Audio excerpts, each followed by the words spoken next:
Sisters and brothers, grace to you and peace from God our Father and the Lord Jesus Christ. Amen. Amen. Seeing and knowing. These are two words in various forms that come up over and over again in the Gospel according to John, and most especially in this passage. Seeing and knowing.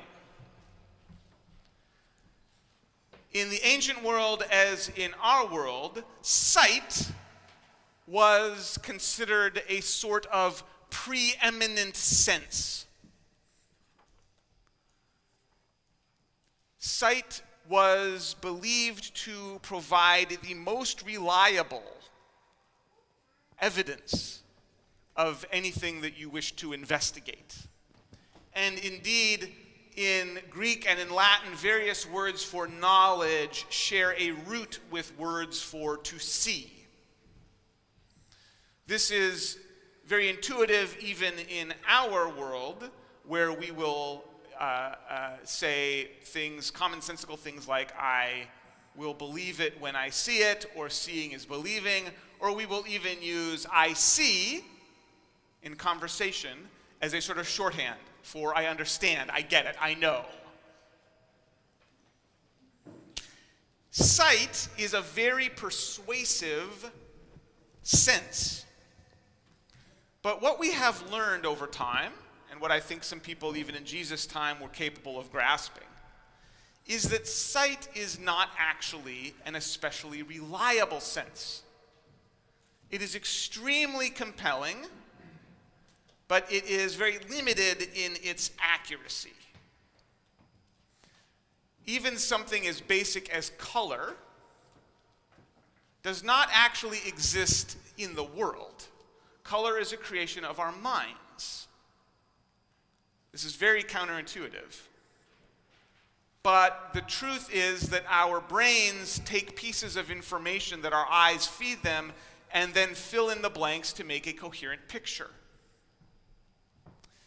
This is why, for example, eyewitness testimony, which is considered kind of the gold standard of evidence, turns out to be very unreliable when you really try to examine it. People do various kinds of experiments where in a classroom they'll stage some kind of dramatic incident at the front, and then another person in a gorilla suit will come in through a side door and walk around. And when you ask afterward, nobody in the classroom noticed the guy in the gorilla suit because everybody's attention was focused in one area. Our brains are really good at painting pictures, at putting things together, at making a collage look like one coherent thing. But that doesn't mean that what we see is a fully accurate or complete or reliable picture of the world around us. Our sight evolved to do things, to help us avoid predators, to help us find prey and food, to detect threats, to recognize friends. It evolved to be persuasive, to be useful. It did not evolve to be perfectly accurate or faithful to the world around us. And in this sense, seeing really is the preeminent form of sense perception. It really is the basis of knowledge, because knowledge, or what we call knowledge, when we say we know something, it usually works in a similar way. We take a few facts, a few things that we know, and our brains fill in the blanks. Or our brains extend from what we have seen or experienced into something we have not seen and experienced, matching the pattern of what we don't know to what we already think we do know. We have to do this. We are always having to make decisions based on limited information. We are always having to act with a confidence that our actual real knowledge would not justify, because our brains evolved to help us survive, not to help us create perfect pictures of the world. This is the situation in today's gospel.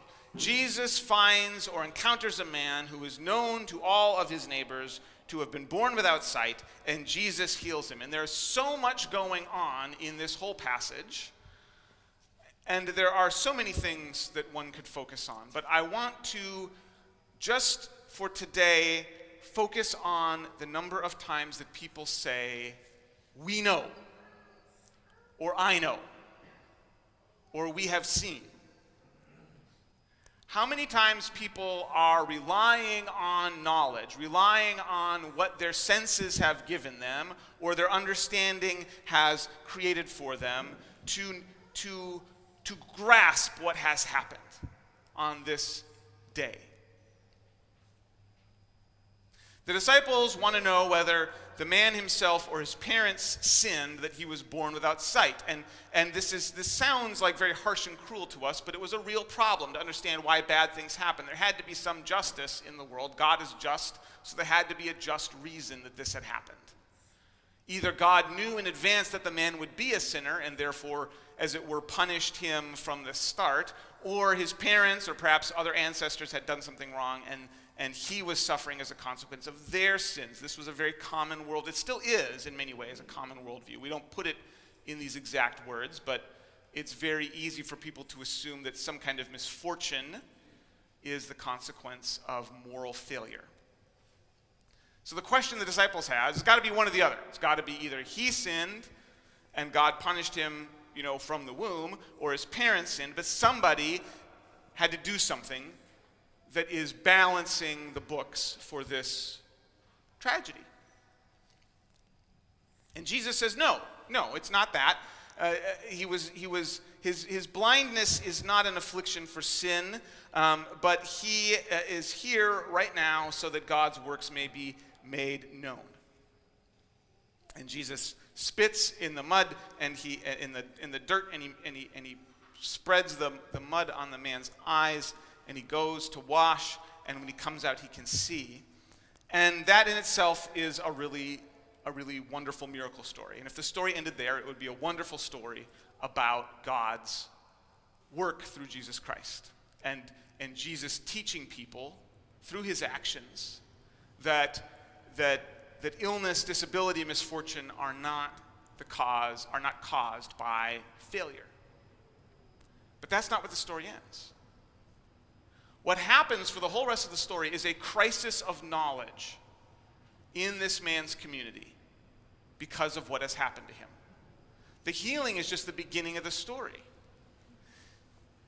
In the first instance, the people in his neighborhood, the people in his community are just so shocked that some of them, and it sounds silly when you say it, but some of them genuinely think that he has been replaced with an imposter.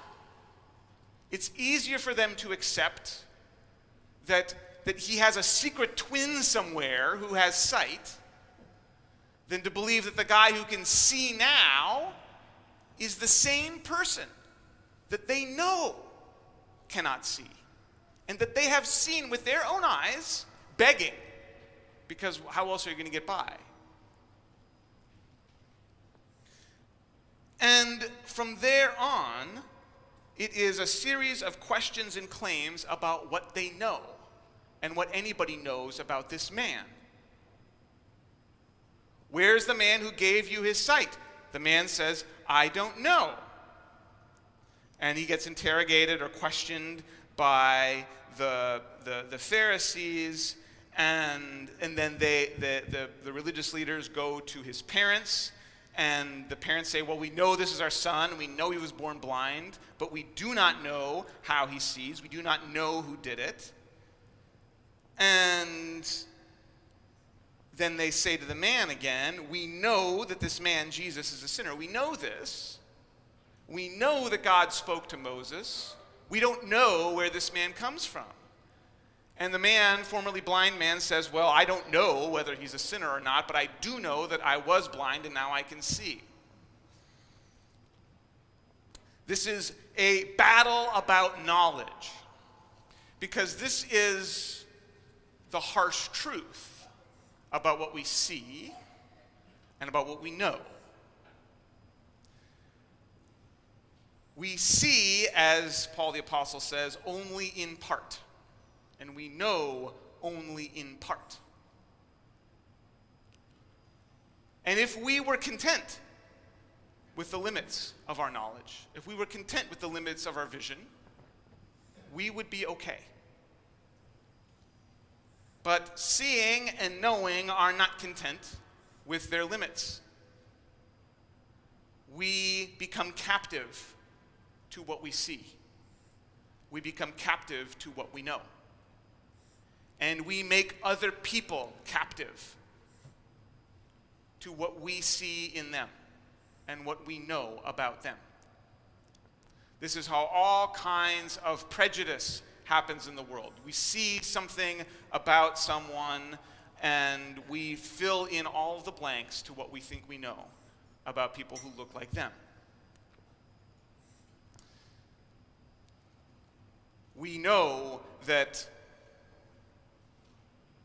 someone has a drinking problem. And we know, well, better not call him after noon. We know that somebody who has been blind from birth cannot see. And that might be all we ever know about them. We fill in all the rest. This is a difficult truth about disabilities and people who have them. It becomes the only fact, it becomes the defining aspect of their lives in the eyes and in the knowledge of people around them. And everyone is subject to this in some way. The scientists call this cognitive biases or epistemic closure, which is kind of a ugly phrase, but it gets to something true, that we become resistant to new information. We close off the possibility that our minds might be changed, that our knowledge might be incomplete, that our vision has not seen everything there is to see. And one of the things about my job that I really love and I also really hate is that I am always getting surprised. I am always finding out the limits of what I think my knowledge is. You meet someone in a certain context, you pick up certain cues and clues about their behavior, their biography, whatever it is they give you. And without knowing it, you create a whole set of assumptions about the person behind those few clues, those few things you see. But you don't have to walk very far with them before they tell you something or reveal something that is completely out of keeping with that image in my mind.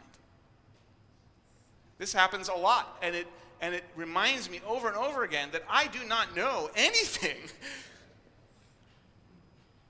What I know is just this tiny, tiny sliver of a vast whole. And it's humbling. I recommend it.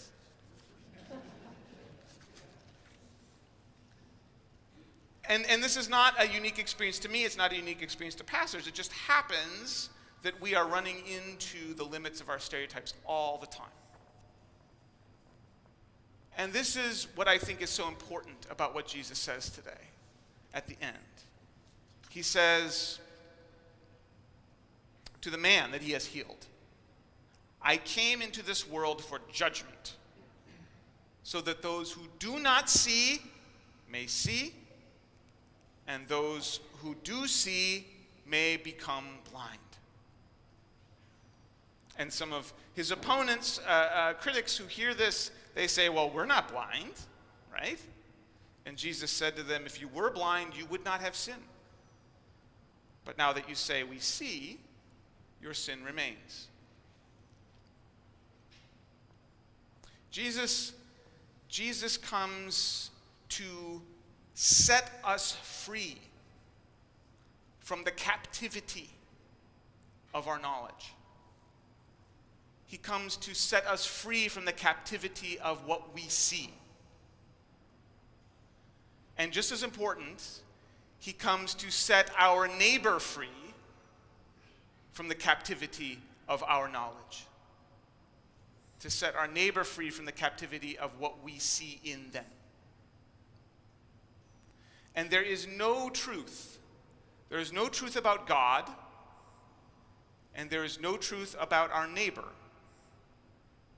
that does not start with confessing our ignorance. That does not start with us saying, Lord, set me free from what I think I know. Set me free from what I know I see. Open my eyes. Open my mind. Open my heart to the mystery of my neighbor. Open my eyes, open my mind, open my heart to the mystery of you. Carry me beyond what I know. Carry me beyond what I see to the power and the truth and the glory that can come only from you. Amen.